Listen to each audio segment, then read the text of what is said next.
I'm going to turn you on in just a little bit, and I'm going to fire you up. How about that? Koe mataru, koe chuiteto, nomade. Billy Jachi, Wyandotte Jutute, Lakota Sioux Falls Indari. So my name is Billy Mawhiney. I am a Wyandotte citizen of Wyandotte, Oklahoma. Simply saying I am of Wyandotte people, and I live in the land of Lakota in Sioux Falls. Thank you. Thank you so much. Wow, you're an easy crowd already. Thank you, because grounding ourselves really matters, especially if we're going to talk about power, responsibility, and who this system is actually working for. Remember this, they broke the system, they pocketed the profits, and they told you to fight your neighbor, right? But tonight we're naming that, we're funding that fight, and we're going to start taking that power back. You ready with me? Yeah. Now, if you're looking for the polite politics tonight, like you're in the wrong room. The let's all agree to disagree and do nothing about it is 2 doors and around the corner, right? We're not doing that. Tonight is champagne and chocolates, which does feel pretty appropriate because working families are scraping by while some politicians are out here selling lies like they're luxury goods, right? Shiny on the outside, hollow on the inside. Yeah. Now, I'm not running for office right now, which means I get to tell you the truth without checking with the consultant first. So that's going to start out the night great. And here's the truth. I am done watching politicians treat their office like it's a podcast career, right? I am done with leaders who are very brave on cable news and completely missing in their own districts. No town halls, right? But what I'm really done with is being told that chaos, cruelty,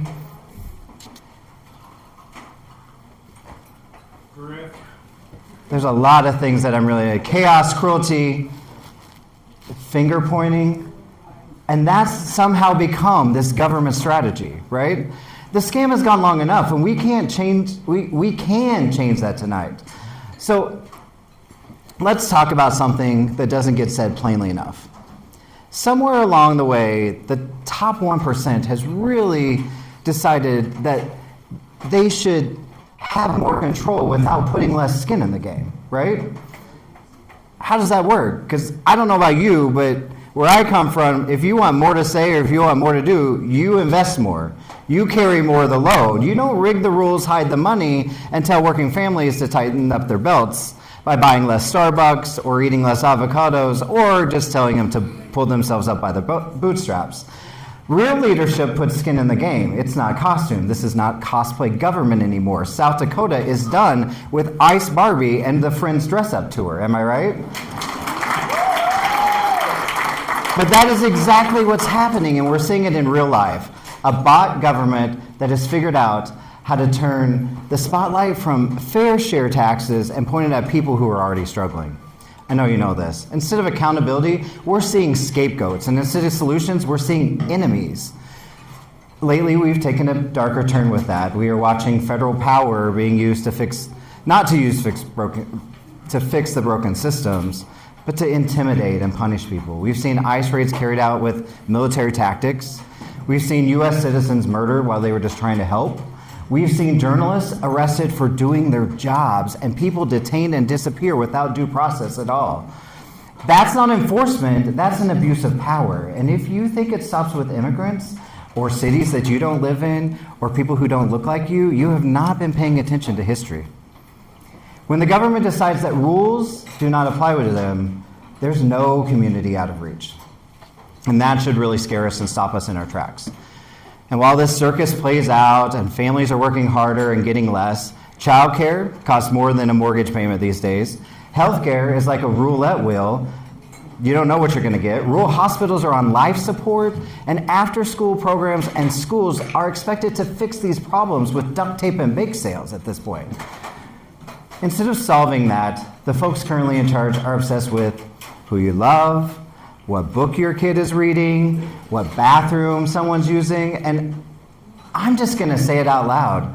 they are addicted to outrage because they can't provide us results anymore, right? And that's not conservative values, that's just lazy leadership. Let's just say what it is. Real leadership solves problems. Instead of manufacturing enemies, it protects freedom instead of picking and choosing whose freedoms we get to have this year and whose freedoms we get to have next year. It understands that South Dakota does not need culture wars. We need lower costs. We need stronger communities and a government that shows up for the people who are actually paying the bills. And that is what Democrats fight for. And we should say it more often, and we should not be shy about it anymore. Democrats believe, yes, that's okay, let's get loud about this. Democrats believe that kids deserve opportunity before excuses. Education is an investment. It is not an expense. Democrats believe healthcare should heal people and not bankrupt them. Yes, Democrats believe freedom means trusting people to live their lives without politicians crawling into their doctor's office or their classroom or their bedroom or their bathroom. We've got to stop with this obsession with genitalia. We're done with it, right? And let's be clear about this too.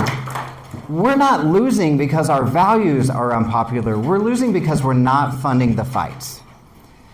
We lose when cynicism wins. And we lose when we're pretending to play nice, and that's going to protect us from the people who play dirty for a living.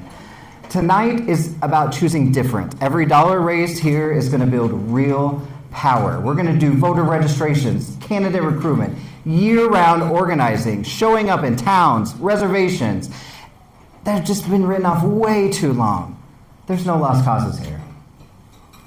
We only can help people who have been ignored in the past. So, I am a Democrat because this party is still the one that believes people over profit, truth over outrage, and courage over comfort. I'm not here to manage decline.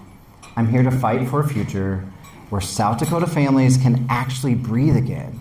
So yes, let's enjoy the champagne and let's eat all the delicious chocolates, but understand this.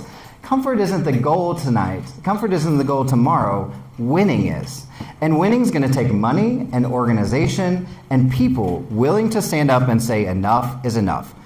I told you in the beginning, they broke the system. They pocketed the profits and they told you to fight your neighbor. But we are done being distracted. We are done being divided. And we are done letting them keep the power. So I want you to make noise if you're done being distracted. Let's get louder if you're done being divided. Yes. Are you ready to fight? Are you ready to own this new future? Yes, clapping is great, but funding the future is better.